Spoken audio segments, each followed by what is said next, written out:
Buenas noches, amigos. ¿Qué tal? ¿Cómo estáis? Bienvenidos todos a La Ventana Esmeralda, un programa en directo esta noche.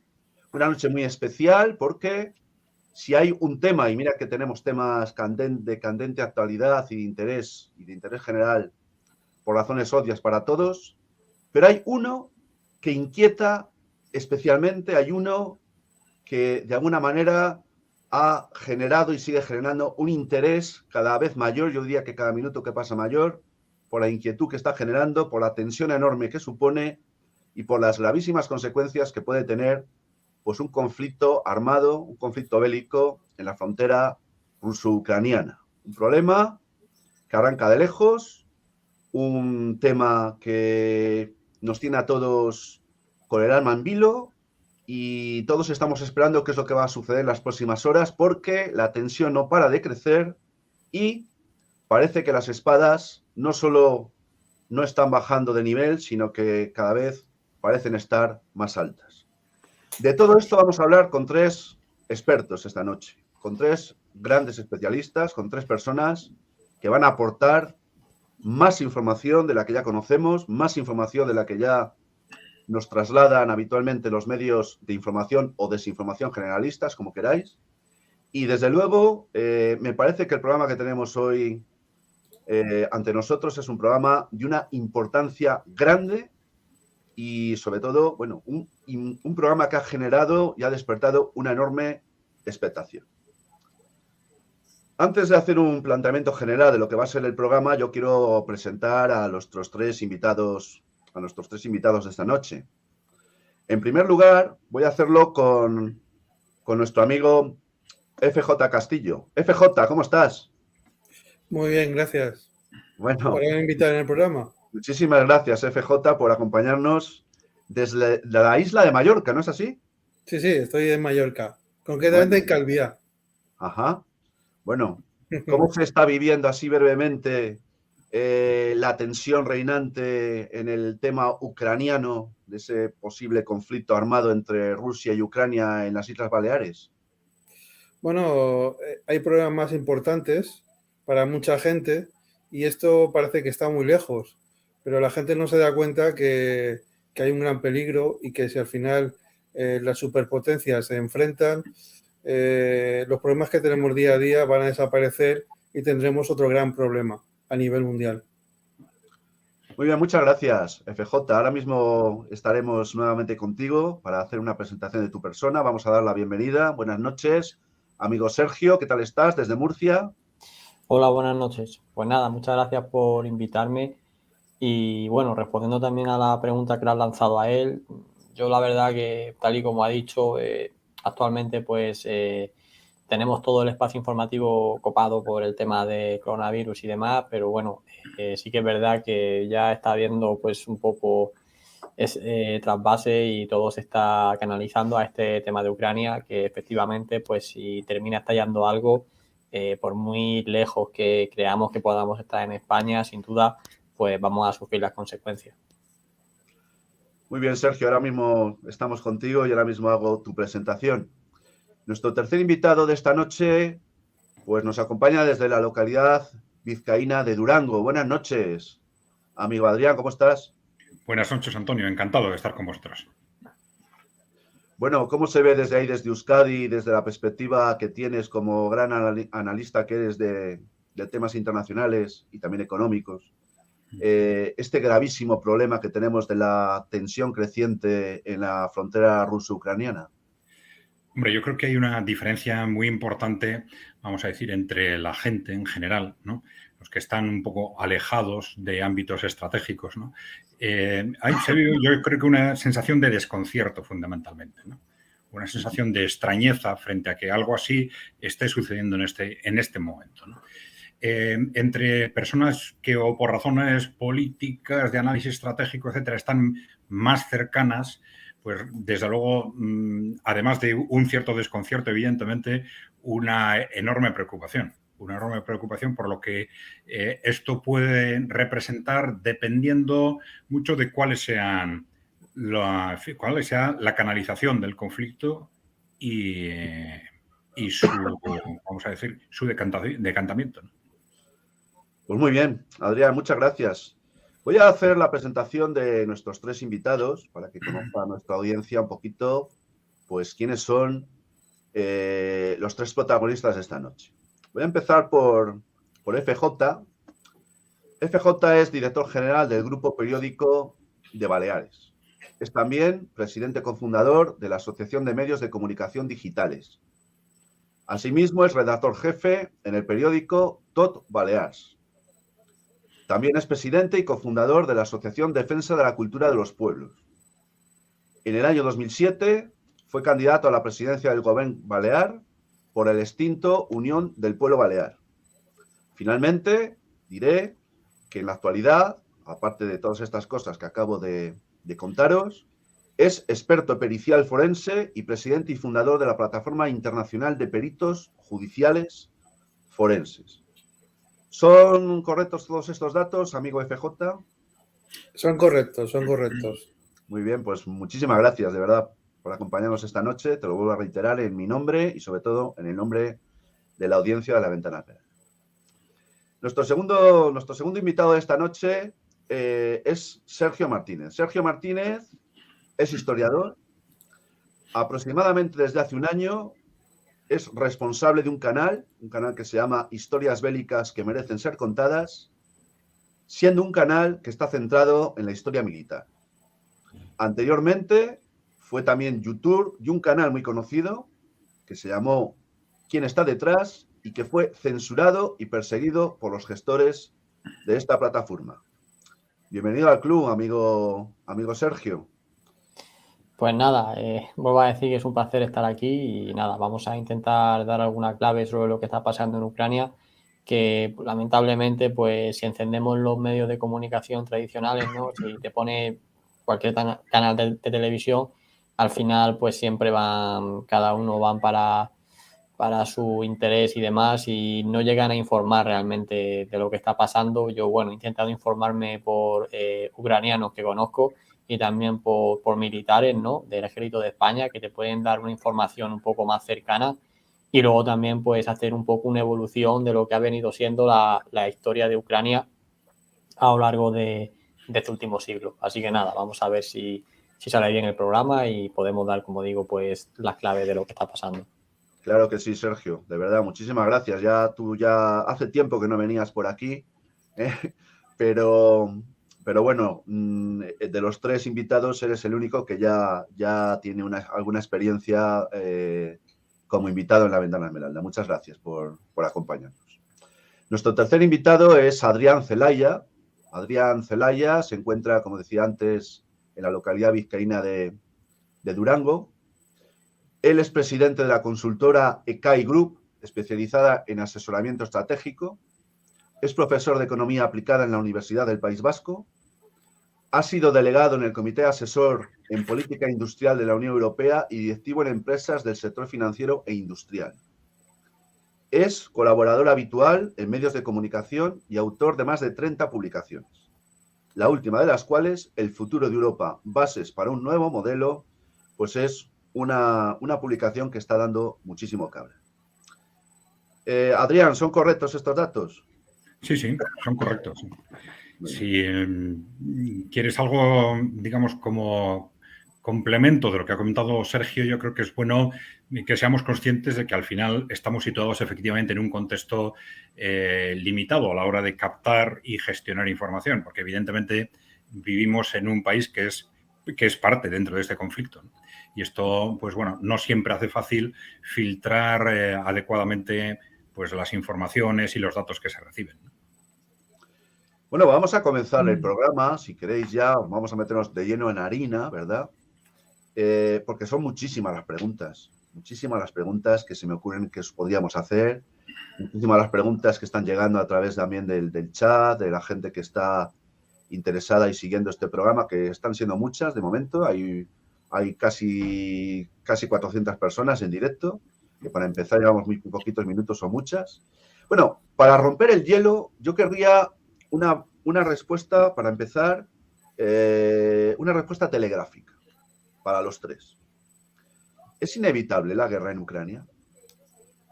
¿Quién quiere empezar?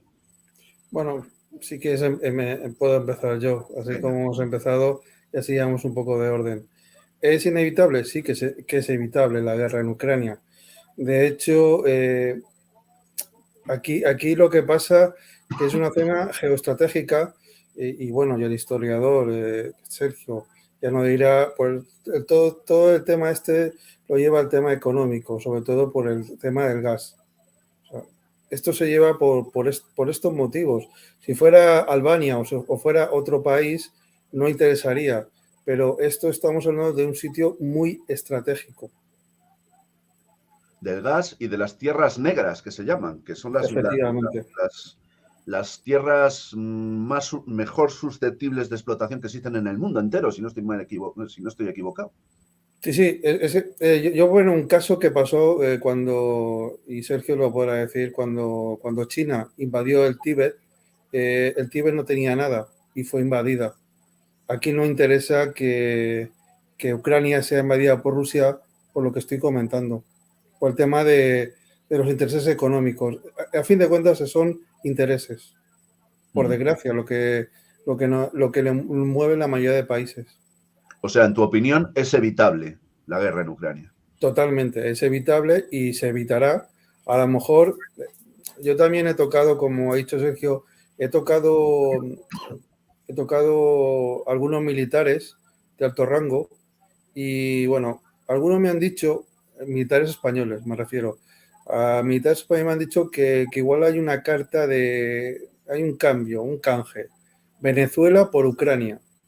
No sé si esto será así, pero puede jugar una baza importante Venezuela en este conflicto. Y luego, si quieres, explico por qué. Curioso argumento, sí, yo no lo había escuchado hasta ahora. Muy interesante, muchas gracias. Muchas gracias. Sergio, ¿es evitable o es inevitable la guerra en Ucrania?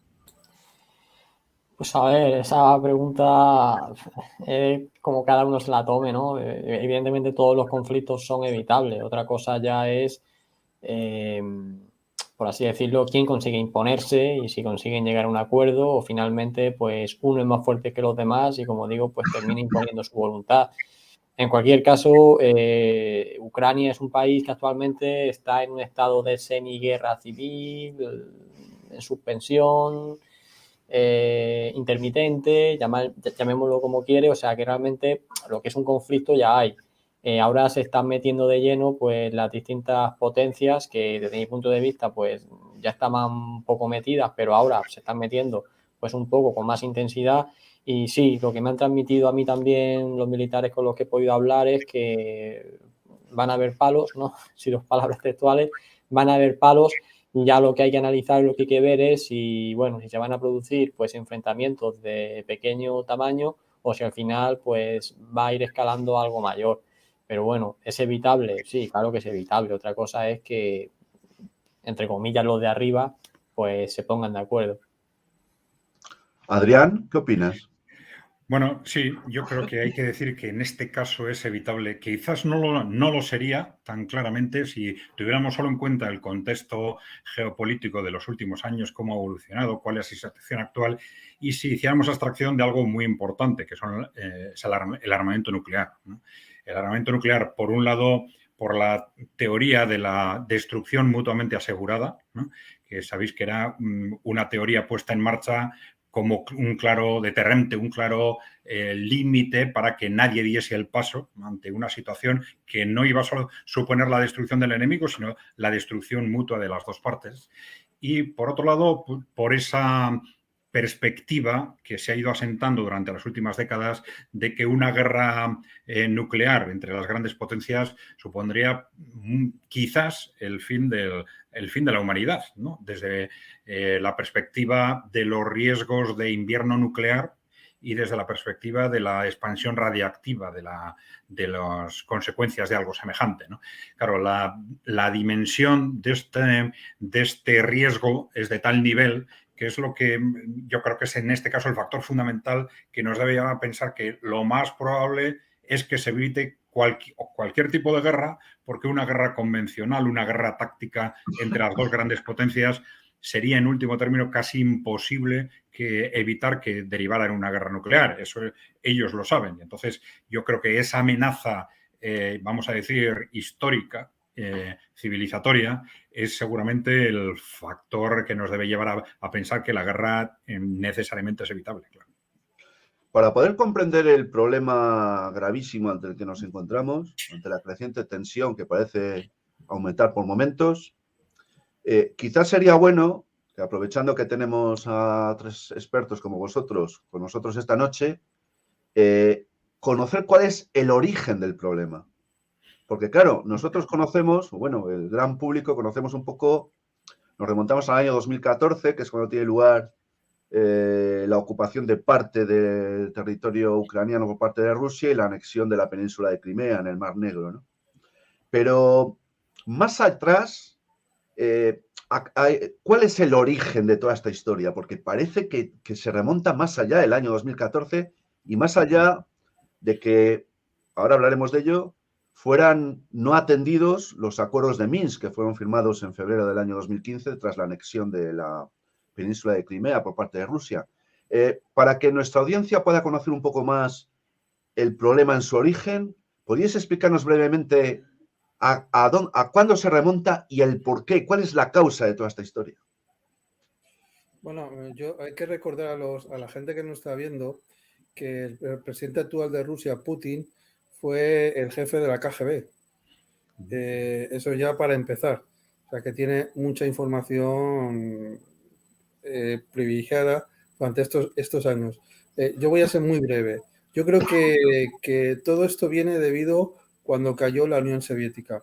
Y muy claro, la que hoy conocemos ya como Rusia, no tomó muy bien que Letonia, Lituania y los países anteriores que estaban en la Unión Soviética, de repente, y Polonia, miraran hacia Europa, y muchos de ellos actualmente son socios comunitarios nuestros. Y de ahí viene un poco que no han sabido encajar como toca estas decisiones que han tenido estos países europeos. Y ahora Ucrania lo mismo, que quiere entrar en la OTAN, incluso haciendo guiños a la Unión Europea. Esa es la opinión que yo tengo sobre por qué viene toda esta situación. Sergio. A ver, yo por hacer un breve resumen histórico, ya aprovecho, realmente es complicado lo que está pasando en Ucrania y se remonta siglos, me atrevería a decir, pero bueno, por empezar en algún punto, ya después de la Primera Guerra Mundial, pues bueno, lo que es Ucrania tuvo un primer intento por independizarse y hacerse un estado pues soberano y demás, ¿no? Pero luego pues cayó de nuevo bajo la órbita de la Unión Soviética y bueno, pues digamos que eso pues trajo muchas consecuencias para Ucrania. Los ucranianos fueron totalmente vejados mediante políticas totalmente arbitrarias de la Unión Soviética que conllevaron pues a la más famosa hambruna que ha sufrido el país, que se calcula que mató de hambre a más de 3,5 millones de personas, y siempre pues digamos que ese rencor ya hacia lo que es Rusia, si bien ya venía de antes, ahí se reafirmó completamente. Luego, durante la Segunda Guerra Mundial, cuando los alemanes invaden la Unión Soviética y entran en Ucrania, los ucranianos recibieron como libertadores a los alemanes precisamente por lo mal que le habían tratado los soviéticos. ¿Qué es lo que pasó? Que los alemanes pues tampoco se portaron demasiado bien con los ucranianos y al final pues los ucranianos se quedaron ahí en un punto intermedio en el que no sabían muy bien si iban a estar mejor bajo dominación soviética o bajo dominación alemana. Finalmente la Unión Soviética recuperó el territorio, ya terminó la Segunda Guerra Mundial, la Unión Soviética, Ucrania siguió estando bajo dominación soviética. Y siempre ha habido esa tirantez, ¿no? Siempre ha habido esa tirantez de los ucranianos que son, por así decirlo, prorrusos, o los ucranianos que son un poco más proeuropeos. Y bueno, pues finalmente cuando la Unión Soviética ya desapareció, los años 90, pues digamos que todas esas alianzas, todos esos estados satélites que la Unión Soviética había creado con los pactos de Varsovia, pues ha ido desintegrando. La OTAN ha ido ganando terreno ha ido anexionándose prácticamente todos los países que ya hacen colindan, ¿no? Son colindantes con Rusia, y ahora mismo ya pues queda Bielorrusia y Ucrania, y efectivamente pues para Rusia sería una gran pérdida que Ucrania se metiera en la OTAN y la OTAN desplegara tropas y bases por allí, amenazando todo su flanco sur y también la entrada al Cáucaso. Pero bueno, eso ya son intereses geopolíticos, pero bueno, en cualquier caso, lo que es la población, pues sí, siempre ha estado dividida entre prorrusos, pro-Europa y, por supuesto, cada gobierno, sobre todo también el ruso, ¿no? Que es principalmente el mayor interesado, pues obviamente mete su influencia ahí a base de dinero, a base de comprar gente, a base de todo tipo de políticas que van a promover que la población al final sea más prorrusa que proeuropea. Pero bueno, digamos que es un tema complicado, pero intentaba hacer un resumen. Muy bien, gracias, Sergio. Nuestro amigo Adrián, ¿qué tienes que decir al respecto?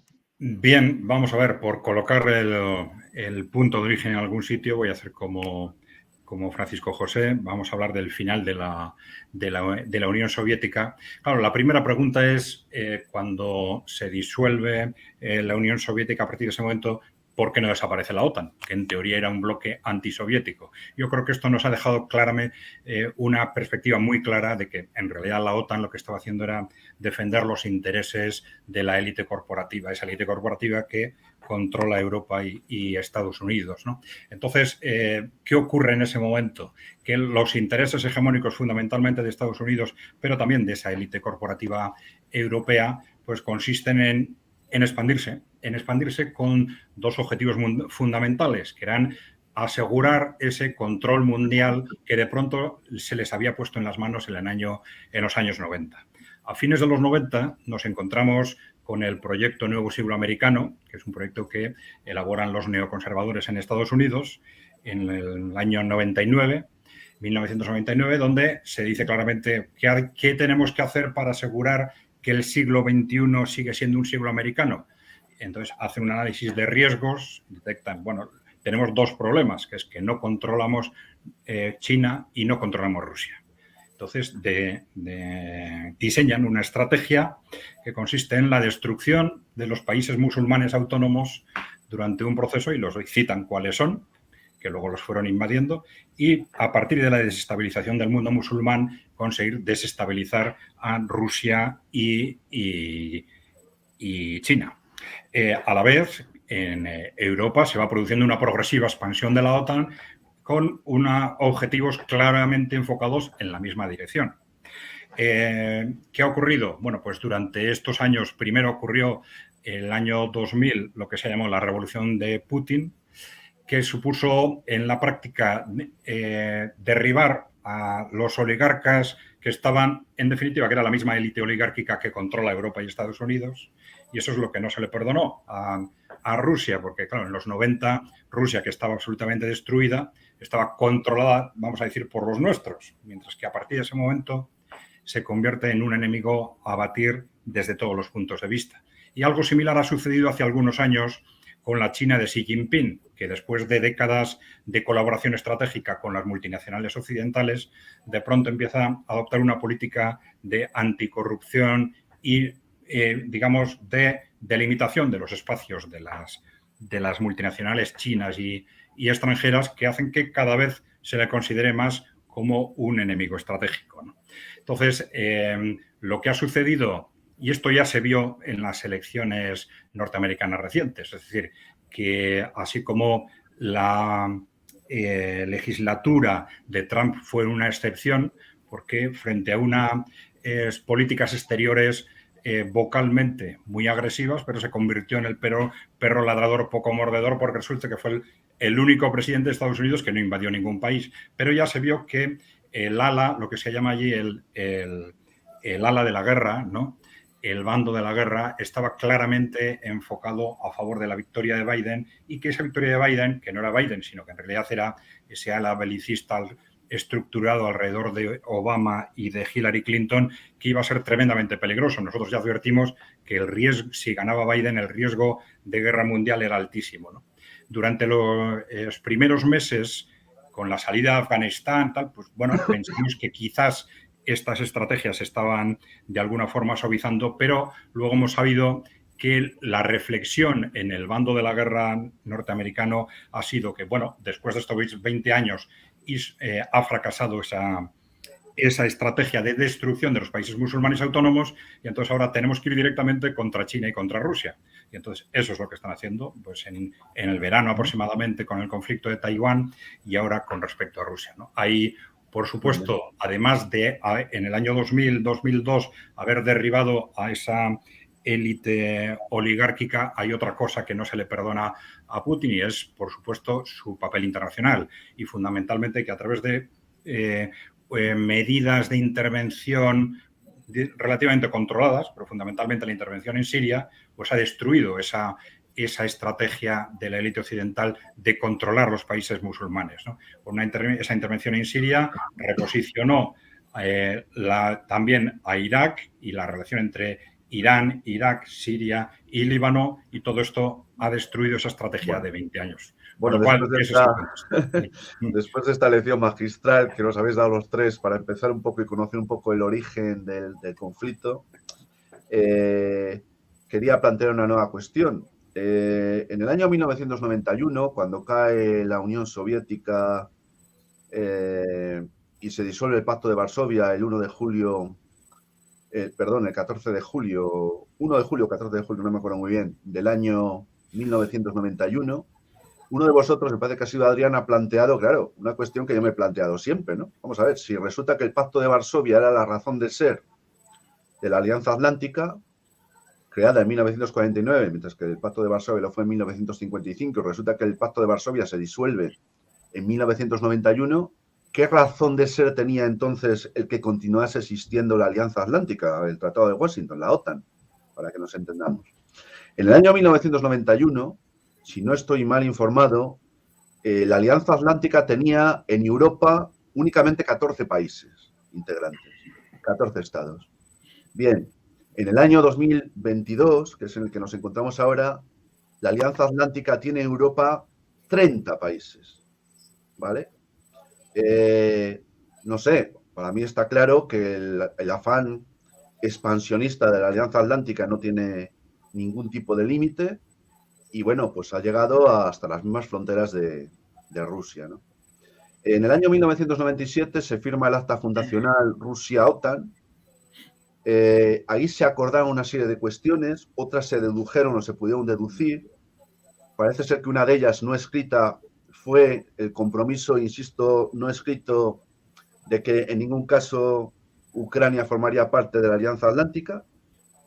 Y bueno, pues eso parece que no está siendo considerado, aunque insisto, esto no está escrito en ningún documento que yo sepa, ¿vale? Las exigencias de Rusia son que quede plasmado por escrito por parte de los Estados Unidos. Digo de los Estados Unidos y no tanto de la OTAN, que después hablaremos de la diferencia. Es que quede por un lado constancia escrita de que los Estados Unidos y la OTAN no van a tener, vamos, que renuncian a la integración de Ucrania en la Alianza Atlántica por un lado, y por otro lado que se retiren las fuerzas armadas que tiene la Alianza Atlántica en países como Bulgaria y Rumanía. Estas son dos exigencias de Rusia que vamos a ver qué es lo que contestan por escrito, porque los Estados Unidos se han comprometido a contestar por escrito esta misma semana sobre esto, ¿no? Yo no sé qué tenéis que decir a toda esta cuestión, a todo este planteamiento. ¿Cómo veis vosotros? ¿Vosotros creéis que los Estados Unidos al final se van a plegar y van a aceptar no integrar a Ucrania ni a corto ni a medio plazo en la Alianza Atlántica? ¿O creéis que esto es imposible y que derivaría en un inevitable conflicto armado? Sí, no sé, quien quiera que empiece. Mallorquín. Vale. Bueno, planteas varias incógnitas y yo no tengo la bola de papel para decirte qué puede pasar. Lo que a mí no me gustaría es si me estuviera en la situación de que fuera ucraniano y de repente viera que Estados Unidos o la OTAN y Rusia jugaran con mi futuro. O sea, si yo quiero decidir si quiero estar con Pepito de los Palotes, pues no, nadie me tiene que decir sí o no. O sea, el mundo tendría que ser libre y no ser como que se está viendo, por desgracia, que es una partida de ajedrez y que cada uno va moviendo sus piezas y según la pieza que muevas, pues puede ser jaque mate o la partida se puede eternizar. De que Rumanía y Hungría, creo que has dicho, que tampoco... Bulgaria. Perdona, Bulgaria, pues tampoco estuvieran en la OTAN, pues no lo sé, la verdad. Yo creo que lo que está haciendo Rusia y Putin juega muy bien, porque es un macho alfa, ya sabemos que es un macho alfa, y está poniendo la carne al asador, está jugando fuerte. Y tengo que recordar a la gente que nos está viendo que igual Sergio y nos ilustrará también con el tema histórico, es la primera vez en la historia que antes pasó en Cuba, pero no tanto, pero ahora va a ser de verdad que la Unión Soviética, Rusia y Estados Unidos van a estar frente a frente. Antes lo que habían hecho es jugar con países. Ahora yo muevo este país, Corea, lo que pasó en las Coreas, ahora en Vietnam, ahora esto, lo otro, pero de repente en el pleno siglo XXI vemos la escala bélica como de repente las dos grandes potencias, que bueno, que ya si queréis ya luego hablaremos de China, que está ahí también, que si también entra ya veremos qué pasará, pero que las dos potencias que siempre hemos conocido van a estar frente a frente. Sergio. Sí, te refieres frente a frente a que van a tener una misma frontera, por así decirlo. Efectivamente, que van a estar los tanques y demás cara a cara. Antes eran los misiles o lo que pasó en Cuba, que fue lo más próximo a la Tercera Guerra Mundial que tuvimos. Pero ahora los soldados van a estar cara a cara contra los rusos y la Alianza Atlética. Claro. Eso es así, pero es que, y de hecho se han hecho muchos, se ha compartido mucho esta foto, ¿no?, por las redes sociales, que realmente si miramos el mapa de Europa, la agresora, por así decirlo, quien de verdad ha ido ganando terreno ha sido la OTAN, o sea, no ha sido Rusia. Al final Rusia lo único que ha hecho es retroceder en cuanto a sus alianzas, que se han ido cambiando de bando y han decidido optar por la OTAN, que al final, pues no nos engañemos, pues es Estados Unidos y lo que ellos digan y el resto dicen sí, lo que tú digas Estados Unidos realmente es así, ¿no? Quiero decir que no hay una relación de igualdad entre diferentes potencias, no, hay una que está por encima de todas y es la que de alguna forma decide y el resto pues tienen que seguir la bola. Bueno, Sergio, perdón que te interrumpa, pero que es que no puedes comparar el ejército de Estados Unidos al ejército español. O sea, que tenemos que decir lo que digan nuestros amigos yanquis, no queda otra. Claro, y de hecho hace unos años Estados Unidos estaba reclamando que Europa hiciera una mayor inversión en sus ejércitos y demás, porque ellos no, claro, la diferencia era tan grande que ellos, pues eso es lo que dijeron, no iban a asumir pues esa responsabilidad de tener ellos que financiarlo y pagarlo todo, sino que también exigió a sus socios que también pues pagaran parte de la tarta y demás. Pero sí, efectivamente, yo antes también lo ha comentado Adrián, que efectivamente nosotros pertenecemos al bloque al que pertenecemos por posición, por estar en España y demás, pero claro, a mí eso no me impide ver que efectivamente, y desde mi punto de vista, pues la agresora en este caso es más lo que sería Estados Unidos que Rusia, que al final pues defiende sus intereses, pero bueno, aquí todo el mundo defiende sus intereses. Los ucranianos, por su parte, efectivamente, eso sería lo ideal, que fuera un país independiente, que no recibiera influencia ni de uno ni de otro y que ellos libremente, pues entre comillas, se eligieran. El problema es que eso la sociedad de hoy no existe. Al final vivimos en una burbuja donde dicen que todo es libertad, que todo es democracia, que todo son consensos, que quieren lo mejor para nosotros y demás, pero bueno, eso es lo que se nos dice y otra cosa es lo que es la realidad y al final todo se mueve por intereses políticos, estratégicos y económicos y de todo tipo. Y Ucrania, pues por desgracia, está justo en el centro o ha llegado a convertirse ahora en el centro de diferentes potencias que, bueno, pueden tener sus más y sus menos, sumado además al propio conflicto interno que tiene el país. Pero ya digo, o sea, yo lo tengo claro, que al final la agresora, por así decirlo, ha sido más la OTAN que la propia Rusia. Pero bueno, o sea, cada uno tiene su... Adrián. Hombre, yo creo que desde el punto de vista de lo que es el análisis de la situación de Ucrania en sentido estricto, hay que situarse en el año 2014. Es decir, la actual Ucrania es producto de lo que sucedió en el 2014, que no nos olvidemos, fue una revolución naranja orquestada desde Estados Unidos y la Unión Europea contra un gobierno corrupto pero democrático. Entonces, desde Occidente se derriba un gobierno con el objetivo de que constituir a Ucrania como una punta de lanza contra Rusia, ¿no? Y en buena parte como venganza por la intervención de Rusia en Siria, ¿no? Bien, de cualquier forma, también hay que recordar que hasta ese momento esas dos sensibilidades de Ucrania se turnaban en el gobierno. Es decir, podemos decir que estaban más o menos al 50%, aunque, por ejemplo, es una mayoría muy amplia la que habla ruso frente a la que habla ucraniano. Pero bueno, esas dos sensibilidades no coinciden exactamente con el idioma, estaban más o menos al 50% y se turnaban, ¿eh? Todos ellos eran corruptos, pero era un gobierno democrático que se iban turnando y esto se rompió en el 2014, o mejor dicho, lo rompimos desde Europa y de Estados Unidos con este objetivo. Yo creo que eso es importante recordarlo, ¿no? Y desde el punto de vista del contexto, yo creo que seguramente el que esto ahora mismo pase no es casualidad. Ya he explicado cuál es la situación en Estados Unidos.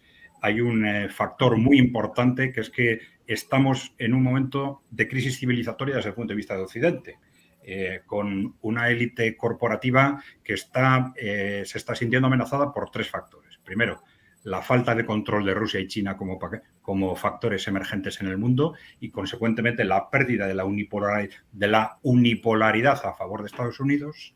Segundo, la pérdida de control progresivo de la población a través de la expansión de Internet, a pesar de que se han adoptado determinadas medidas en sentido contrario. Y la tercera, fundamental, la crisis del modelo económico. Un modelo económico que ha sido fundamentalmente desplegado durante 40-50 años de neoliberalismo y que a través de la acumulación de deuda fundamentalmente estalló en el año 2008, lo tapamos de alguna forma con la expansión monetaria y ahora está estallando otra vez.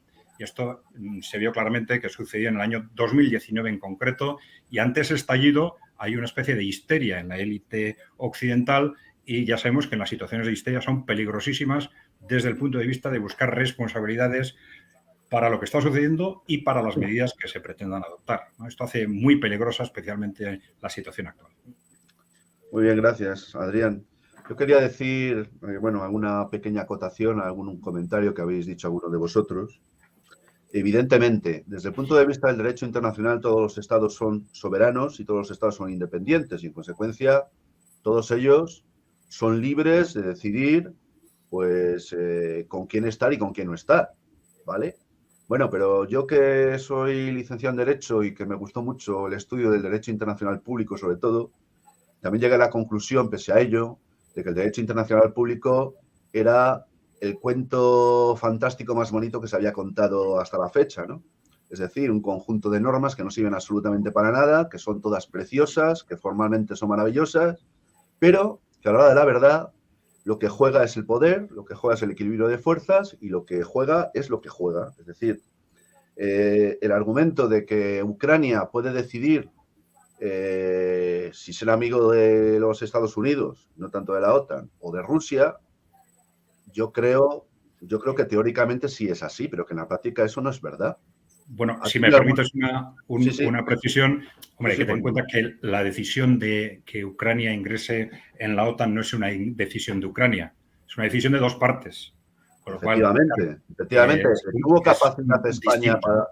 capacidad España para decidir si quería formar parte de la Alianza Atlántica. Ya sé que me vais a decir que formalmente hubo un referéndum, efectivamente, que yo le viví y que yo voté no, por supuesto, siendo muy jovencito, ¿no? Pero eso fue un paripé. No había ninguna opción. España iba a entrar en la OTAN sí o sí.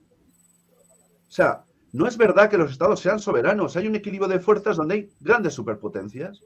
Y hay una cuestión que a mí me gustaría así plantearla, porque la considero muy importante, que me llama mucho la atención, ¿no? Hemos presenciado las últimas conversaciones que han tenido lugar en Ginebra entre los Estados Unidos y Rusia, donde se estaba dilucidando el futuro de Ucrania y buena parte de Europa, por las consecuencias que puede acarrear un conflicto armado.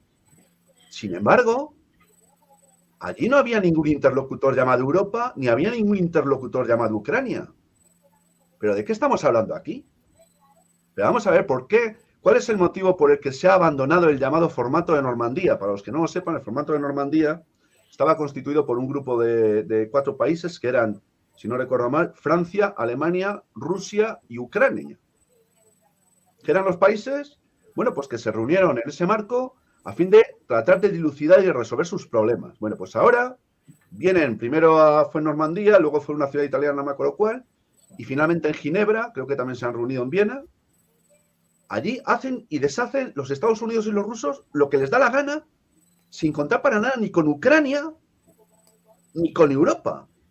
Claro, la Unión Europea pues hace, ya hemos visto hoy un montón de declaraciones del señor Borrell, ¿no? Bueno, pues contándonos historietas muy bien contadas, muy formales, muy bonitas y tal. No pintan nada y a los Estados Unidos no les importa nada Europa. Yo tengo un gran temor de que finalmente el conflicto armado vaya a tener lugar por una razón principalmente, porque los Estados Unidos no pueden dar marcha atrás después de haber salido con el rabo entre las piernas de Afganistán.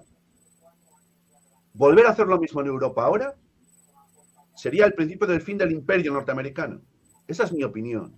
Yo no sé cómo lo veis vosotros. Yo por eso veo un escenario muy negro. Yo sí creo que es inevitable la guerra, ¿no? Ojalá me equivoque, ¿eh? Ojalá tenga razón los tres, pero yo sí que creo que es inevitable. No sé si a gran escala o habrá irrupciones concretas y determinadas, pero yo sí creo que es inevitable porque a los Estados Unidos no les queda otra elección más que seguir adelante. Es que no pueden, después del ridículo que hicieron en Afganistán, dar marcha atrás. Es mi opinión, ¿eh? Bueno, como yo interrumpo yo primero, pues yo lo que tengo que decir, que algunos os acordaréis de cómo el Imperio Español cayó. Estados Unidos tarde o temprano caerá, no le queda otra. Está aguantando, pero llegará un momento que la superpotencia china, con la rusa y demás, pues emergerán otra vez. Lo que tú has dicho es triste y es cierto. Parece que volvemos otra vez a los dos bloques de antaño. Estados Unidos y la extinta Unión Soviética. Y eran ellos los que movían los hilos. Y Europa, lo que decían sus señores, pues decían de cada parte, pues lo que decía el señor de Estados Unidos por la parte que nos tocaban los otros y la parte del este, pues lo que tocaba. Yo, sinceramente, la guerra, creo que no habrá ninguna guerra. Creo que habrá escaramuzas, es lo que yo creo. Creo que habrá escaramuzas, habrá muertes, por desgracia habrá muertes entre uno y otro bando, pero al final todo parará. Porque a fin de cuentas también hay que recordar que estos son intereses económicos. Y hay empresas bélicas que necesitan que algunos pues, armamentos pues, se utilicen. Es que es así. O sea, esto también es economía pura y dura. Y lo que tú has dicho es cierto. Estados Unidos no darán paso atrás, pero tampoco darán paso adelante. Se caerá ahí a verla venir y unas escaramuzas.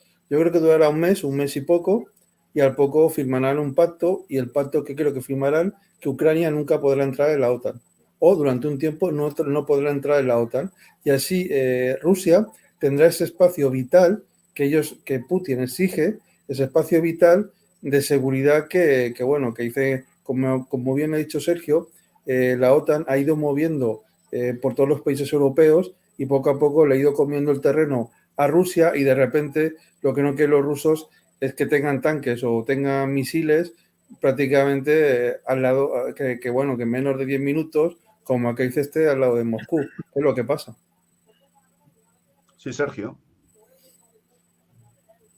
Sí, a ver, muy interesante, Antonio, la teoría que comentas, de esa de que Estados Unidos ya pues hizo el ridículo en Afganistán hace unos meses y ya no le quedan, por así decirlo, opciones para seguir haciéndolo, pero es que, claro, no es lo mismo, entre comillas, ¿no? Y salvando todas las distancias, un conflicto en Afganistán, que al final, bueno, es un país que está en Medio Oriente, que, bueno, está alejado y demás, y es un conflicto que se puede llevar de alguna manera aislada, a meterte en un conflicto en Ucrania, donde ya no solo se mete Estados Unidos. O sea, es que ahí, si pasa algo, automáticamente todos los países europeos quedan ligados al asunto.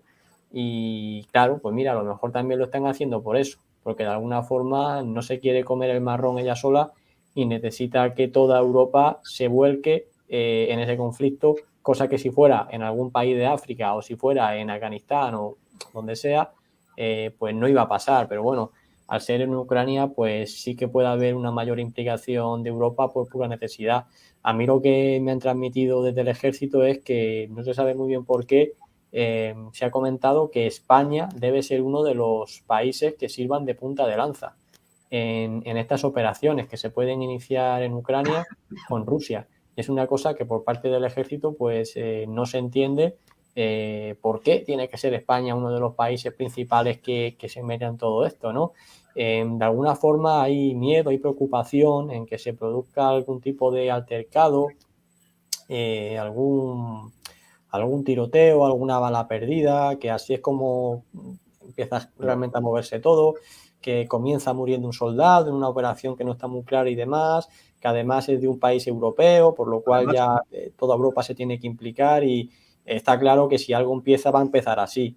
Y además, Sergio, date cuenta de una cosa, que ahondando en lo que acabas tú de decir, es que al no formar parte Ucrania de la Alianza Atlántica, no se puede invocar el artículo 5 del Tratado de Washington, que exige una cláusula de defensa mutua entre los países. ¿Qué pintamos España, nuestra queridísima, entre comillas, ministra de Defensa, sacando bueno, pues ahí el orgullo, ¿no? El orgullo patrio de que vamos a mandar una fragata y no sé cuántos cazas y no sé qué? ¿Por qué? ¿Por qué motivo? Si eso no lo han dicho ni los alemanes, ni los franceses, ni los italianos, que yo sepa. ¿Por qué tiene que salir la ministra de Defensa para sacar pecho para esto? ¿Qué es lo que hay detrás? ¿Por qué? No sé, yo no acierto a verlo. No sé si alguno de vosotros, no sé si has terminado, Sergio. Y si no, el tema que Biden hizo el desplante a Pedro Sánchez, tiene que ganar votos en ese sentido, tiene que quedar bien. Hay que recordar que este año la Alianza Atlántica se reúne aquí en España. Y claro, son muchos puntos que de repente tenemos que sacar el pecho de una guerra o de un conflicto que ni nos va ni nos viene. Porque como bien has dicho muy bien, Antonio, nosotros, Ucrania no pertenece a la OTAN, entonces no puede pedirnos ayuda en ningún momento. Sí, Adrián, de tu turno. Sí, efectivamente, yo creo que no hay que olvidar que el detonante está ahí, en el sentido de que un conflicto bélico existe ya. Es decir, esas dos regiones de Ucrania que han querido independizarse, Donetsk y Lugansk, desde el año 2015, están en una guerra civil interna con mayor o menor intensidad, pero que ha continuado durante todos estos años y efectivamente eso puede ser perfectamente en cualquier momento un detonante de algo mayor, ¿no? Sobre las preguntas que tú mismo has planteado, vamos a ver, yo creo que el formato de Normandía no daba más de sí porque se ha basado, es decir, a partir de que se llega a los acuerdos, lo que se requería era que esos acuerdos se cumplieran.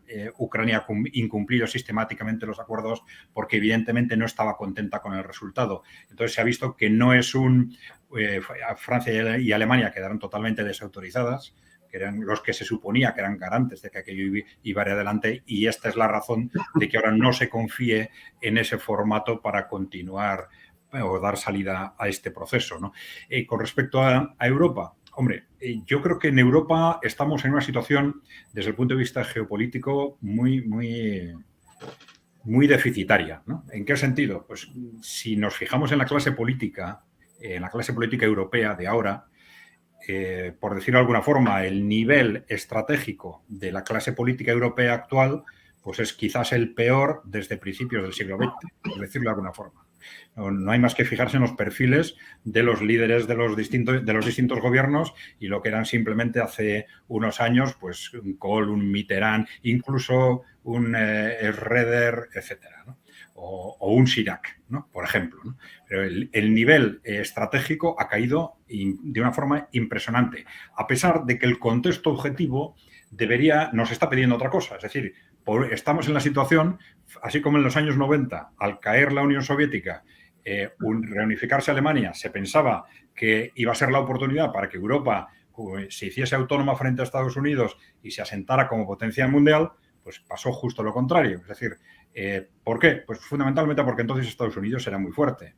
Pero ahora Estados Unidos es mucho más débil geoestratégicamente. Objetivamente, hay más opciones que nunca para esa autonomía política, pero lamentablemente tenemos una clase política, digamos, con mucha menos capacidad estratégica y mucho más sometida que nunca a lo que se le diga, vamos a decir, desde la OTAN y desde Estados Unidos, lamentablemente, ¿no? Cuando no existe esa personalidad a la hora de definir políticas propias en el ámbito geopolítico, pues tampoco nos debe extrañar demasiado que no se nos tenga en cuenta en una mesa de este tipo, ¿no? Yo quería sacar a colación un dato que a mí, por lo menos, pues a mí me pareció muy relevante. Fue una noticia que saltó a los medios de comunicación el pasado sábado por la mañana y fue la dimisión del comandante de la flota germana, de la flota alemana, por unas declaraciones según las cuales, luego desmentidas por él, bueno, dijo que había sido un error en un Twitter posterior, pero bueno, se vio obligado, entre comillas, a dimitir porque había dicho que, bueno, pues que Ucrania, la península de Crimea no iba a volver nunca a estar bajo soberanía ucraniana y que Ucrania no podía formar parte de la Alianza Atlántica, ¿no? Esto le costó el puesto al comandante de la flota alemana. No estamos hablando de cualquier soldadito que pasaba por allí y que se le ocurrió esto, ¿no?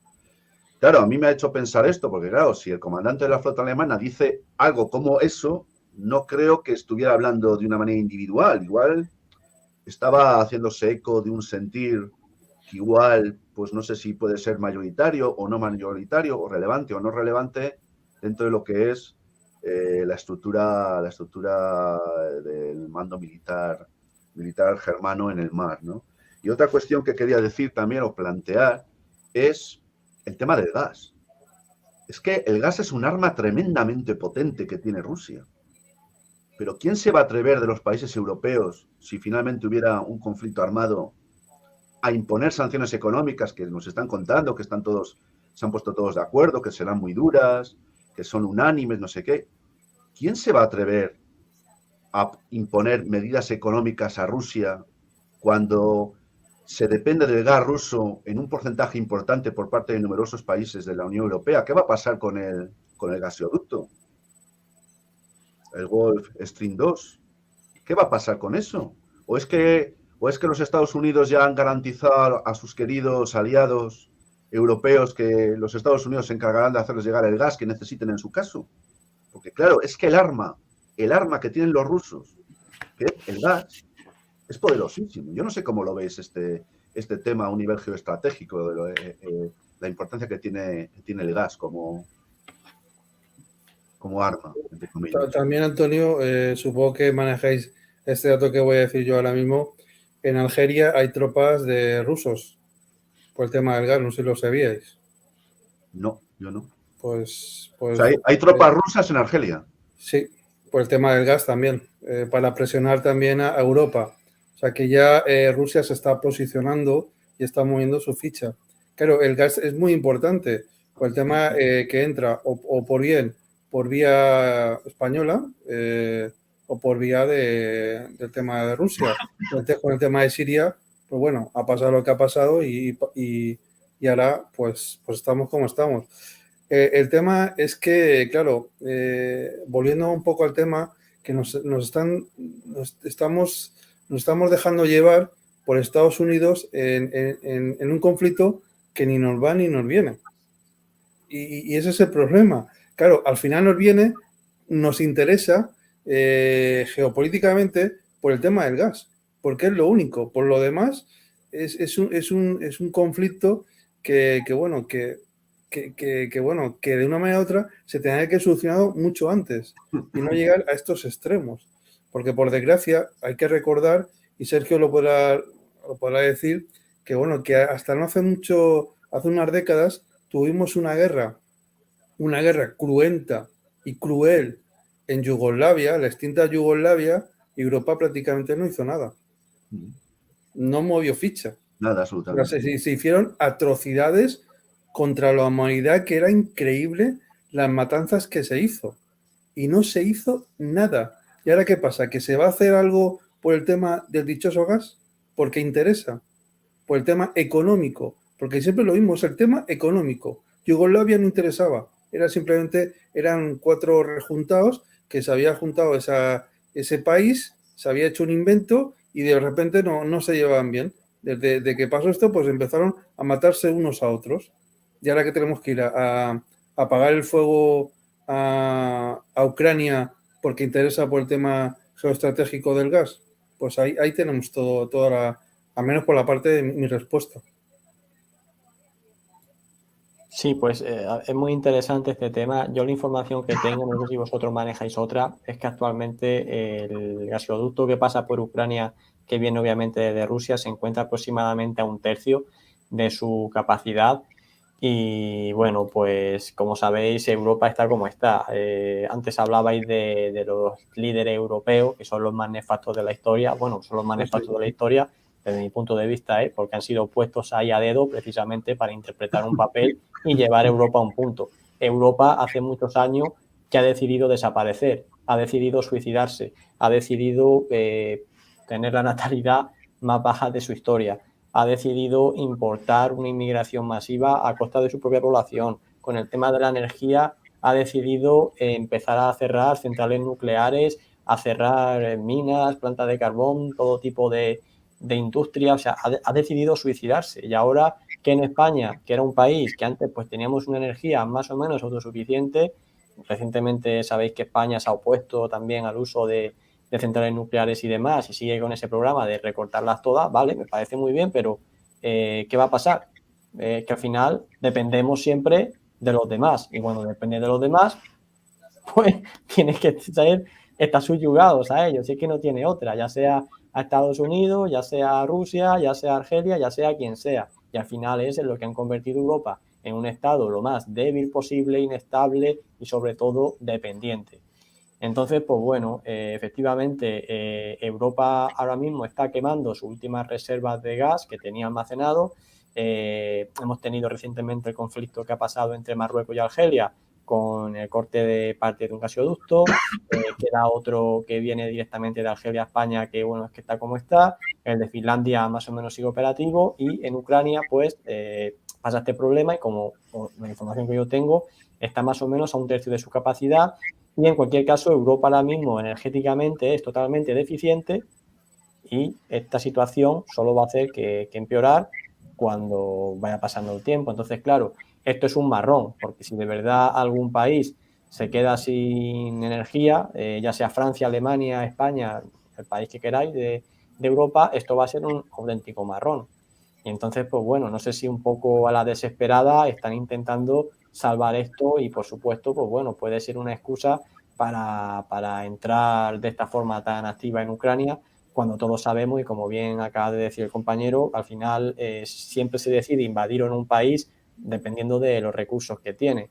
Y así ha pasado en Libia, y así ha pasado en Siria, y así pasó en Irak, y al final por la tele te venden, no, que vamos allí porque hay un dictador y tiene a su pueblo maltratado y demás. Bueno, sí, en África hay 50 y no van, pero a Libia sí fueron porque les interesaba directamente, y solo hay que ver cómo está hoy Libia, después de que pasara pues la democracia y bueno, todos estos intereses. Pero en cualquier caso, ya termino, es también destacable que lo que es la cuenca del Donetsk, que ya fue una zona muy importante durante la Segunda Guerra Mundial, porque hay muchas materias primas ahí, actualmente es también la zona en la que se encuentra, en la que hay más inestabilidad, por así decirlo, donde se encuentran pues estas repúblicas que se han independizado de forma pues bueno, autónoma o bajo la influencia rusa, mejor dicho, pero bueno, en cualquier caso está justo ahí concentrado el problema, donde están pues todas estas minas y materias primas que tiene Ucrania casualmente, ¿no? Bueno, yo soy un poco más escéptico con esa interpretación estrictamente económica de los conflictos internacionales, ¿no? Tiendo a pensar que poder y dinero están unidos muchas veces, ¿no?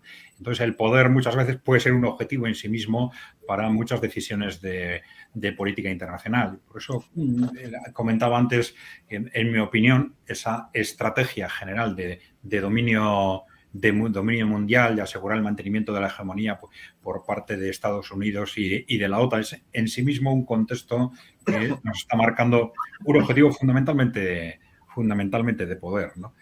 Con respecto a lo que comentabas del jefe de la Armada alemana, bueno, yo creo que sí, efectivamente, es evidente que esa opinión tiene mucha fuerza, sobre todo especialmente en Alemania. Alemania siempre ha intentado, frente a posturas, digamos, de países que se estaban convirtiendo cada vez más en antirrusos, ¿no? Como Polonia, los países bálticos, etcétera, ha intentado mantener posiciones intermedias. También estratégicamente ellos piensan que desde un punto de vista de estrategia económica les interesa esa conexión de lo que algunos han llamado el eje Pekín-Moscú-Berlín, o Pekín, Moscú, Unión Europea, dicen algunos, ¿no? Entonces, ahí hay una apuesta de fuerzas económicas que tiene un peso muy importante en la opinión pública alemana, y eso lo vemos constantemente. Claro, esto está muy relacionado con el nuevo oleoducto, el Gulf Stream 2, que está construido, pero paralizado ahora por razones administrativas, pero que es algo de vida o muerte desde el punto de vista de Washington, y que es una de las bazas que pueden estar en juego en las dos, porque hay bazas en las dos direcciones. Es decir, efectivamente, puede ser la posibilidad de cortar el suministro de gas por un lado, por el otro lado, pues si no te portas bien, no ponemos en marcha el Gulf Stream 2, que haría tanto daño a Alemania como a Rusia, pero bueno, o te sacamos del sistema SWIFT de pagos y financiación internacional. Es decir, podemos pensar en contextos de amenazas mutuas muy complejos de interpretar y de valorar en este momento. Bueno, llegados a este punto, quiero deciros que llevamos 1 hora y 2 minutos de programa. Y la verdad, no sé a vosotros, pero a mí se me ha pasado casi como 10 minutos, ¿no? O sea, se me está pasando muy rápido el tiempo. Si queréis podemos prolongarlo un poquito más, aquí no hay ningún problema de tiempo de límite ni nada. Está muy interesante el programa, pero también quiero contar con vosotros porque, bueno, tampoco son ya las 11 de la noche y tampoco quiero presionaros para que os quedéis si bueno, pues un poco contraviene vuestros planes. Os pediría unos minutos más porque es que es tan importante todo lo que estáis diciendo y tan interesante que, bueno, yo tengo muchas preguntas. Tengo que agradecer a la gente del chat porque están mandando cantidad de comentarios, cantidad de opiniones, de preguntas. Tenemos a más de 1.500 personas en directo siguiéndonos, que para un programa tan modesto como La Ventana Esmeralda es una cantidad muy importante de audiencia en directo. El programa se va a poder seguir también después porque va a quedar grabado, ¿vale? Pero claro, es inevitable plantear alguna cuestión que no hemos tocado apenas nada. ¿Qué pasa con los chinos? Están muy callados los chinos. Parece como que se les hubiera tragado la tierra. ¿Cómo están contemplando todo este escenario? ¿Tienen algo que decir? Yo creo que los chinos se están frotando las manos. Ellos saben y están mirando lo que está pasando. Y bueno, en el momento Putin, en el momento que levante el teléfono a los chinos están ahí también. Es la alianza que ellos también tienen. Lo han dicho anteriormente, con Siria, con Irak, o sea, que se ha movido todo geopolíticamente y geoestratégicamente con estos países. China no quiero entrar con las teorías conspiranoicas, pero bueno, muchos dicen que ya la Tercera Guerra Mundial ya ha habido la Tercera Guerra Mundial, que es a través de esta terrible pandemia que ha sucedido, que muchos dicen que han sido los chinos que han provocado este terrible virus para diezmar a la población.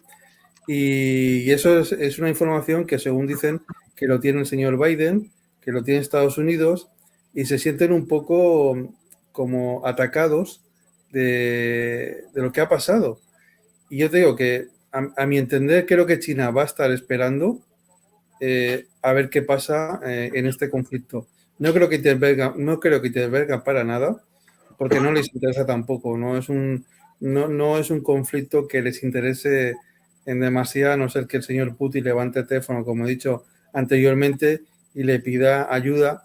Y a lo mejor China pues manda algún que otro barquito o otros aviones, pero para hacer presión. Sergio.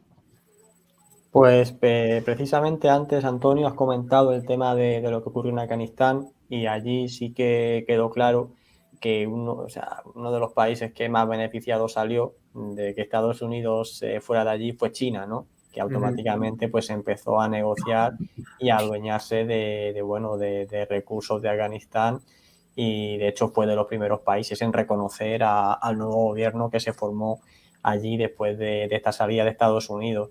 Pero claro, eso fue allí porque es un país que estaba cerca, comparten frontera y demás, pero aquí en Ucrania yo sinceramente no creo que China se meta directamente y realmente el único sentido de que China se metiera aquí sería pues si ellos quisieran ya definitivamente dar un golpe en la mesa y decir, aquí estamos nosotros, ¿sabes? Aparecemos, damos el salto ya, nos quitamos la máscara y aparecemos aquí con todo nuestro potencial. Yo no creo que eso vaya a pasar, obviamente. Lo que sí que puede ser, como bien habéis comentado, que Rusia en un momento dado necesite algo más de apoyo, lo que sea, y recurra a China. Pero vamos, o sea, yo creo que si eso llega a pasar, o sea, si Rusia se ve ante la necesidad de tener que avisar a China, muy mal, se tienen que poner las cosas y sería ya desde mi punto de vista el último recurso al que optaría. Pero bueno, yo creo que ya digo, o sea, si es la propia Europa, y aquí en España es la pregunta que nos hacemos, ¿no? ¿Qué pintamos nosotros en Ucrania? Pues yo creo que en China todavía esa pregunta es más fuerte, ¿no? Para ellos ya. Otra cosa es que quieran apoyar a su aliado o no, pero yo creo que de momento China no tiene por qué meterse, o al menos de forma visible, ¿no? O sea, a lo mejor entre hilos y demás mueve algo o ejerce algún tipo de presión, sí puede ejercer, ¿no? Pero entiendo que va a ser de una forma un poco más en la sombra, pero así directamente no creo que se meta. Adrián.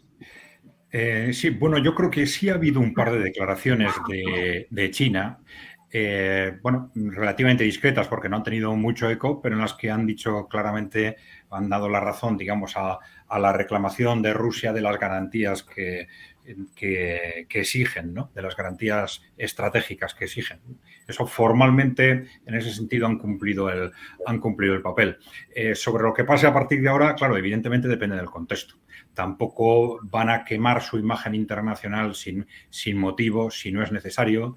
En último término, sí, evidentemente, como habéis dicho vosotros, en último término China sabe que si por lo que fuese Occidente entrase en conflicto con Rusia y consiguiese destruir o cambiar el régimen en Rusia, los siguientes son ellos, ¿no? Entonces, esto es algo que, y al revés también, ¿no? Entonces, eso es algo que tienen perfectamente interiorizado y no van a dejar que la situación llegue a un punto en el que haya algún riesgo de ese tipo. Pero claro, otra cosa es que evidentemente si hay un conflicto limitado en el que no ven que la posición estratégica de Rusia está en peligro y tal, pues no van a, por supuesto, a dar ningún paso, ¿no? Bueno, si queréis vamos a ir ya encarando la parte final del programa. Tengo dos ideas, dos cuestiones para poner encima de la mesa. Una inevitablemente tiene que ver con la economía, de la que hemos hablado un poquito por encima, pero bueno, yo sí que quisiera plantear aquí cuáles serían las consecuencias en el peor de los escenarios. Es decir, que se produjera un conflicto armado, aunque no fuera de una manera, no fuera un conflicto armado, digamos, a lo bestia, sino que fueran irrupciones militares concretas y determinadas, algo así como operaciones de tipo quirúrgico. Eso por un lado. Y luego también me gustaría plantear aquí una cuestión sobre la que yo he hablado en un vídeo que he publicado hoy mismo, que le he titulado El guión del miedo, donde hago una referencia a que el mundo es un gran teatro. A mí me llama muchísimo la atención que ahora que a nuestras queridas autoridades mundiales se les llena la boca diciéndonos que la dichosa pesadilla que estamos sufriendo pudiera estar tocando a su fin, de que las medidas adoptadas hasta ahora pues ahora se han dado cuenta de que son ineficaces e inútiles y todas esas cosas que estamos viendo en los últimos días, coincide con el incremento de la tensión en la frontera ruso-ucraniana. Es como si se tratase de suplantar una escena por otra. Eso por un lado. También quiero planteároslo, pues me gustaría conocer vuestra opinión, y también me gustaría conocer vuestra opinión en torno a un personaje que para muchos es un auténtico enigma, y es el conocido como el Rasputín de Putin, el señor Alexander Dugin, que se dice que tiene una influencia magnética sobre Vladimir Putin. Yo no sé si tenéis alguna información al respecto de quién es este personaje y si realmente la influencia que ejerce sobre el nuevo zar ruso, porque es lo que está ejerciendo como nuevo zar, pues es tan grande como se dice. No sé qué tenéis que decir a estas tres cuestiones, la cuestión de la economía, la cuestión de ese gran teatro del mundo en el que estamos, ¿vale? Y la cuestión del señor Alexander Dugin, el Rasputín de Putin. ¿Quién quiere? Bueno, si queréis, esta vez empiezo yo por cambiar. Empiezo porque si siempre empiezo yo, empieza tú, Adrián. Vale. Bueno, a ver, desde el punto de vista de las consecuencias económicas, yo creo que evidentemente cualquier conflicto que sea algo más que lo que ha estado pasando hasta ahora en el Donbass, en estas dos regiones de Ucrania, pues puede ser de un peligro impresionante para la economía, no ya por repercusiones directas, pues en cuanto a cortes de gas, de cortes de suministros, salida de Rusia del sistema SWIFT, ese tipo de cosas, sino simplemente por el impacto psicológico, ¿no? Porque teniendo en cuenta la situación en la que estamos en una situación, ya lo he dicho antes, límite, ¿no? Una situación límite en la que con la inflación que ahora ya se ha puesto en marcha, todo el proceso de apalancamiento financiero de Occidente ya ha llegado a una situación límite en la que o nos dejamos arrastrar por la inflación o se empiezan a tomar medidas contra la inflación y esto nos va a llevar a la recesión y a la depresión. Los mercados de valores están en una situación también límite con todas las previsiones de que haya una caída en los próximos meses. Es decir, cualquier detonante de ese tipo puede ser explosivo. Pero esto mismo en sí hay que relacionarlo seguramente con tu segunda pregunta, porque el hecho de que una posible guerra, un conflicto bélico limitado se convirtiera en detonante de un estallido de ese tipo, serviría también de justificación. Es decir, igual que ya hemos comentado antes que este proceso inflacionario está desatado ya antes de la pandemia y repetidamente lo han dicho, lo dijeron los bancos centrales, los informes que hizo BlackRock para los bancos centrales, etcétera, pero luego a partir del momento de la pandemia ya se empezó a justificar en base a la pandemia, es decir, ahora estamos creando inflación por la pandemia, no por otra cosa, ¿no? Pues eso pasaría con la guerra, evidentemente. Ese conflicto bélico podría servir para explicar todo lo que pasara a partir de ese momento, ese estallido económico para justificarlo en base a la guerra. Entonces, esto sabemos que históricamente ha sido un argumento muy importante, ¿no?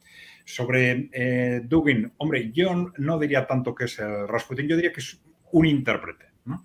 Un intérprete de lo que está pasando en Rusia en los últimos años, pero uno de los intérpretes, ¿no? Yo creo que hay fuerzas sociales distintas que han tenido mucho peso, que tuvieron ya mucho peso en la llegada de Putin al poder, en revolución, vamos a decir, antioligárquica, por la que quitaron a las grandes corporaciones del poder en aquel momento. Hay sectores distintos de los servicios de inteligencia, del ejército, incluso de ámbitos sindicales que apoyaron en aquel momento aquel proceso y que han seguido apoyando, digamos, la línea de Putin, que es una línea distinta del segundo partido, la segunda línea de influencia en Rusia, que es una influencia creciente, que es la del Partido Comunista, ¿no?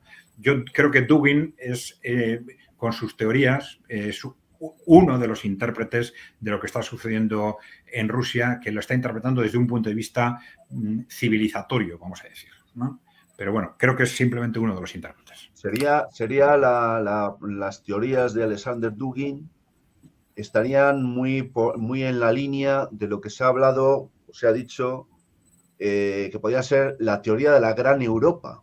Una gran Europa que comprenderían inequívocamente a lo que es la Europa occidental que conocemos hoy, más Rusia, como parte integrante por derecho propio de lo que es Europa, la teoría de la gran Europa que sería preconizada por Putin y Bueno, sobre todo por uno de sus grandes intérpretes, como tú dices, que es el señor Putin. Eso sí fue una teoría, yo diría, muy compartida por Putin y por distintos sectores de Rusia hasta hace muy pocos años. Y de hecho, su estrategia inicial, la estrategia inicial del gobierno de Putin fue esa, un acercamiento progresivo a Europa Occidental. Incluso en conversaciones con Francia y con Alemania se empezó a hablar de una Europa, se hablaba desde París o desde Lisboa hasta Vladivostok, se decía, ¿no? Considerando que tanto Europa Occidental como Rusia se tenían que unir en un... Pero claro, todo lo que ha sucedido a partir de entonces ha llegado a un progresivo escepticismo de Rusia sobre la capacidad de Europa Occidental de realmente tener una política autónoma, realmente llegar a acuerdos, etcétera, ¿no? Pero bueno, efectivamente esa referencia ha sido muy importante. Quizás en un cambio de contexto podría volver a serlo. Pero claro, en este momento cuadra muy poco con lo que realmente está sucediendo entre Europa Occidental y Rusia, ¿no? Sergio. Pues a ver, en primer lugar, yo también creo que evidentemente un conflicto sería catastrófico para la economía. Europa está, desde mi punto de vista, totalmente hundida y de capa caída. Estados Unidos también, pero yo creo que lo disimula mejor. Pero vamos, o sea, todos los países están endeudados hasta el extremo. Como ha comentado Adrián, la inflación es galopante. El nivel de pobreza no hace más que aumentar año tras año. Y aquí no estamos hablando de un conflicto local, de enviar ahí un contingente de 100, 200 soldados y ya está. O sea, yo precisamente en mi canal me dedico a analizar en profundidad pues todo tipo de conflictos, ¿no? Especialmente la Segunda Guerra Mundial, desde todos los aspectos posibles. Y bueno, pues las consecuencias de la guerra nunca son buenas, a no ser que seas un país neutral y te encargues de negociar con los dos, cosas que en este caso no pasaría. Pero bueno, en cualquier caso, con respecto al resultado de la guerra, si finalmente estalla una guerra más o menos abierta, yo desde mi punto de vista, yo creo que Rusia tiene todas las de ganar, más que nada porque se va a producir la guerra justo en su frontera y tiene una línea de suministro muy cortita, nada que ver con la distancia a la que se tendrían que enviar soldados y todo el suministro por parte de Europa, y ya no te digo Estados Unidos, ¿no? Que tendría que hacer un esfuerzo enorme que Rusia no tendría que hacer porque ya tiene todas las tropas en su territorio y le pilla la guerra, pues por así decirlo, en su casa y en su terreno. O sea que yo creo que es totalmente inviable un conflicto armado y pretender que le vas a ganar a Rusia. Y ya, bueno, si se mete China de por medio ya apa y vámonos. Pero bueno, ese es mi análisis. Y con respecto al papel, ¿no?, de esta figura que tiene Putin y demás, pues hombre, yo creo que actualmente Rusia se encuentra en su punto más alejado de unirse a lo que es esa gran Unión Europea que nunca. Y yo, sinceramente, o sea, no creo en que al final todo sea por la influencia de una sola persona, porque tal y como hemos visto aquí, hay muchísimos conflictos de por medio y todo esto pues no está derivado de que alguien le diga a un presidente del gobierno, oye, tienes que hacer esto, tienes que hacer cual, ¿no? Yo creo que no tiene Sergio, como hipótesis de trabajo, podría subyacer detrás de todo lo que está pasando con esa irrupción de los Estados Unidos como interlocutor directo con Rusia, pasando olímpicamente de Europa y de los intereses europeos, porque claro, a mí me hace muchísima gracia, ¿no? Es que los Estados Unidos velan por los derechos humanos y velan por las libertades y los derechos fundamentales de las poblaciones. Sí, yo diría, como por ejemplo en Turquía, ¿verdad? Como por ejemplo en Turquía, Estados Unidos, la Alianza Atlántica con Turquía, por ejemplo, ¿no? Bien, yo lo que diría, pregunto como hipótesis de trabajo, ¿vale?, que igual lo que subyace también en todo lo que está pasando es un interés por parte de los Estados Unidos de que de ninguna de las maneras se produzca un acercamiento entre Rusia y los países de la Europa Occidental. Que de ninguna de las maneras pueda resucitar, entre comillas, la idea de la gran Europa. Porque eso sería un golpe terrible para la maltrecha economía ya de los Estados Unidos, aunque algunos, bueno, pues se empeñen en decirnos que la economía de los Estados Unidos va muy bien. Ya veremos a ver qué pasa mañana cuando la Reserva Federal tome una decisión en torno a si sube, que seguramente lo va a hacer, los tipos de interés mañana en los Estados Unidos. Y veremos a ver en qué medida va a repercutir eso, teniendo en cuenta lo que está pasando con la tensión en la frontera ruso-ucraniana. Bueno, querida, tu turno, FJ. Bueno, yo quiero decir que intentaré ser lo más breve posible. Es interesante lo que se nos viene ahora mismo. Yo creo que en una semana sabremos si al final habrá un conflicto o no. En una semana yo analizo que va a pasar esto. Se están haciendo reuniones entre, como se ha dicho, Estados Unidos y Rusia, apartando a Europa. El tema económico es interesante lo que está pasando porque Europa y las bolsas están bajando estrepitosamente. Ahí se está jugando la economía sumergida. Los intereses que hay políticos y geopolíticos se están jugando en todo esto. Y creo que muchas empresas van a ganar mucho dinero a costa de este conflicto que se ha puesto de una manera como si fuera un espejismo, que está y no está. Hay gente que yo trato a diario y gente importante que no se cree que va a pasar, que no va a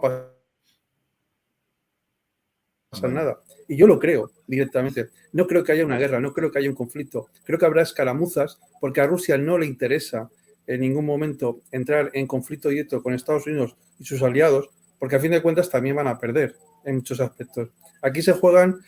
Como se diría, aquí juegan los machos alfas de cada país. Y es lo que está pasando en este caso. Y tú lo has dicho antes, Antonio.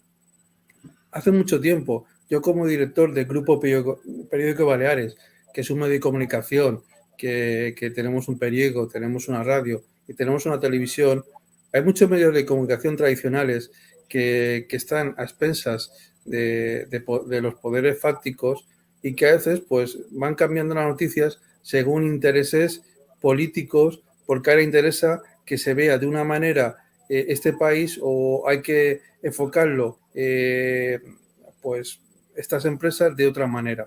O sea, siempre yo creo que este conflicto se nos ha impuesto para que no miremos lo que de verdad está pasando en Europa, que Sergio antes lo ha declarado muy bien. Ha dicho que Europa, la verdad que dependemos de otros, por desgracia, otros países con la energía y demás, y de cada vez la población va menguando de nuestro propio país y demás, y de los países europeos. También, Antonio, para ya ir terminando, lo que tú has dicho de que hubiera una gran Europa, no la habrá nunca, mientras exista Putin. Putin cree en una gran Rusia. Putin cree lo que hubo en su momento con la extinta Unión Soviética y con los zares. Cree en esa gran Rusia grande, pero sin contar con Europa. Y respecto al llamado Rasputín y demás, pues yo creo que siempre habrá una figura que evoque, bueno, que le están, para que la gente nos entienda, que le están comiendo la cabeza a Putin, pero sabemos que Putin los tiene bien puestos y no hay nadie que le diga lo que tiene que hacer o no. De hecho, ya con su amigo intercambió en su momento años de poder. Uno fue pues el presidente y luego intercambiaron los poderes, así de claro. Bueno, pues antes de concederos el minuto de oro ya para terminar, sí que quisiera poner encima de la mesa dos pequeñas cuestiones nada más, y no para analizarlas, simplemente para que queden encima de la mesa. Uno es la caída o la bajada espectacular del Bitcoin en las últimas horas, ¿vale? Posiblemente lastrado, posiblemente condicionado por lo que está pasando, la situación de alta tensión en la frontera ruso-ucraniana, y también poner encima de la mesa que en el día de hoy, lunes, los gobiernos norteamericano, británico y australiano han dado ya orden de evacuación del personal no esencial de la embajada y de los consulados de estos tres países en Ucrania, ¿vale? Bueno, pues ahora ya sí, minuto de oro. Vamos a empezar al revés, de cómo comenzamos. Vamos a que sea Adrián el primero en ese minuto de oro, en ese mensaje final a la audiencia, que insisto, está siendo muchísimas gracias, porque hay cientos y cientos de comentarios, muchísima gente y unas 1.500 personas aproximadamente siguiendo en directo el programa. Así que tu minuto de oro, Adrián. Bueno, pues en un minuto podríamos elegir un tema clave que habéis comentado durante el programa, ¿no? Que es el futuro de Europa, ¿no? Es decir, esa Europa que realmente está en una situación, como habéis dicho, tremendamente triste, una situación de decadencia clara desde hace 40, 50 años, pero suelen decir que no, en decadencia no están los países porque tengan problemas, sino porque pierdan la capacidad de hacer frente a los problemas. Y esto es lo que nos está pasando, que nos estamos dejando los problemas importantes en el cajón y nos dedicamos a otras cosas, ¿no? Nos falta un liderazgo, nos faltan responsables políticos, nos faltan estructuras que asuman los problemas fundamentales y les hagan frente. No sería malo que este contexto que se está creando ahora, que se resuelva lo mejor posible y que nos cree, digamos, las bases, por lo menos algunas bases conceptuales para que empecemos a trabajar en ese nuevo contexto de Europa, que es una cuestión urgentísima y de vida o muerte para nosotros.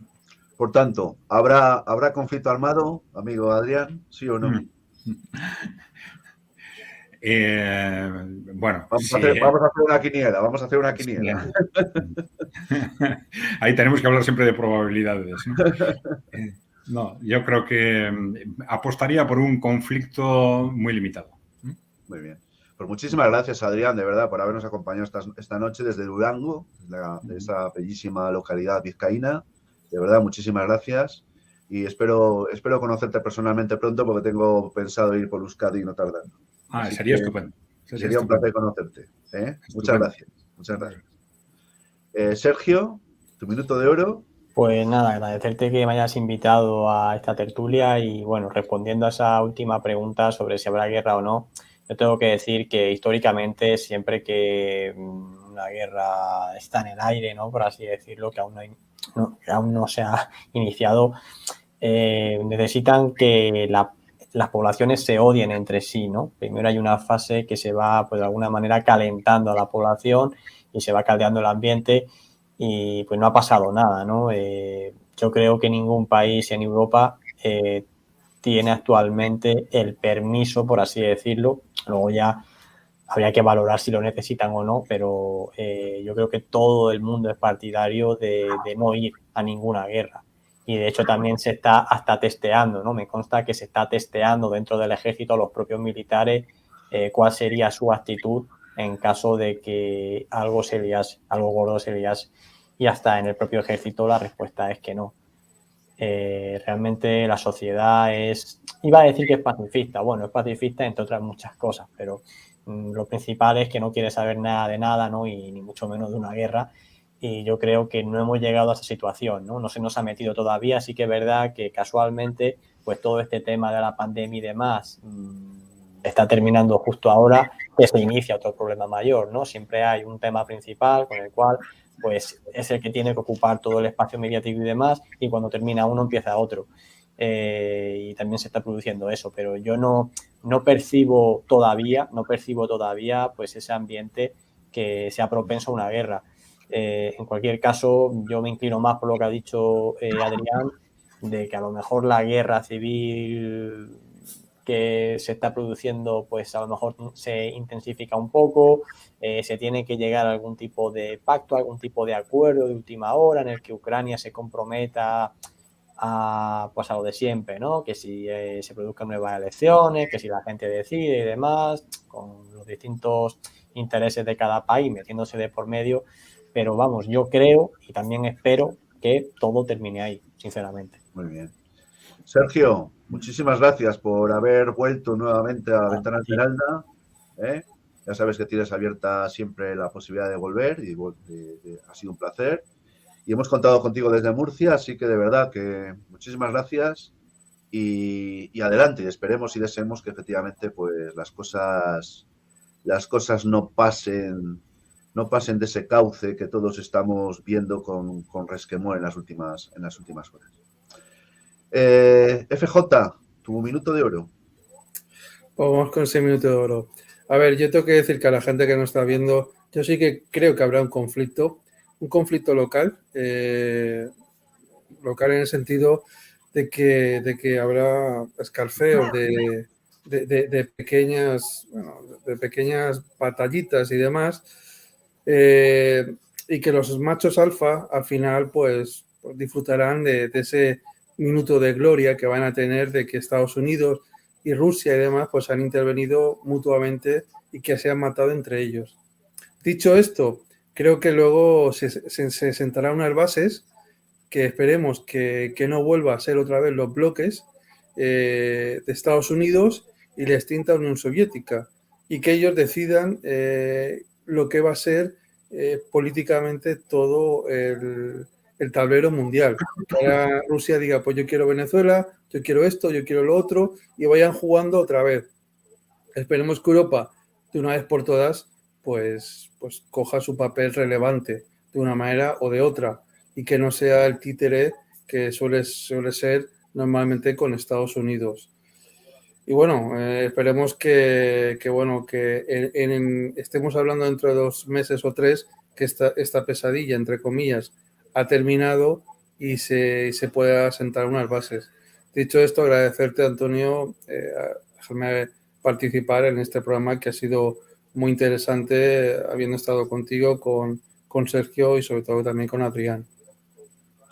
Muy bien, muchísimas gracias a ti por haber aceptado, habernos acompañado esta noche y haber aprendido contigo, porque la verdad que yo creo que hemos aprendido todos muchas cosas y sobre todo yo creo que nos vamos con un poco más de luz, ¿no? Porque compartir opiniones tan interesantes y además tan bien fundamentadas, pues yo creo que ha hecho de este programa un magnífico programa. Recuérdame que no me acuerdo el pueblecito donde te encuentras. Estoy en la isla de Mallorca, en la ciudad de Calviá. Ajá. Que estáis invitados. No lo conozco, te tomo la palabra, no lo conozco. Pues es muy bonita la ciudad de Calviá. Es una ciudad costera, al lado de Palma. Ajá. Pues muy bien, muchísimas gracias. Pues amigos, aquí vamos a poner ya el punto final. Yo quiero ser optimista, igual que nuestros 3 compañeros y amigos. Soy un poco menos optimista que ellos, porque a mí me da mucho miedo. Los Estados Unidos. Me da mucho miedo los Estados Unidos porque es que los Estados Unidos no pueden dar marcha atrás.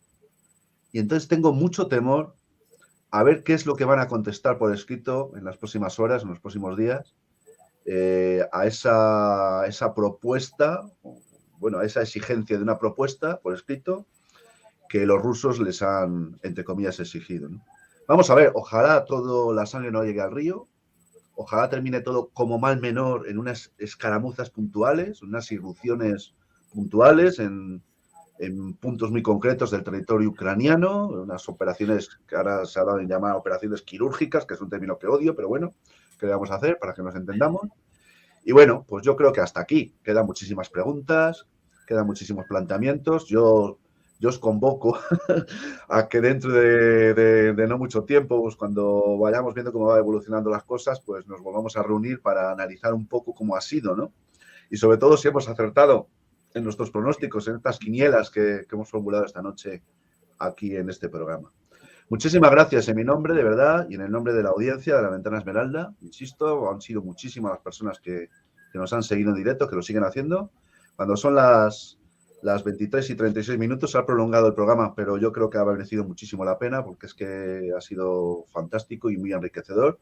Así que os agradezco de verdad en mi nombre y en el nombre de la audiencia que nos hayáis acompañado a los 3. Muchas gracias, hasta pronto, salud y libertad, amigos.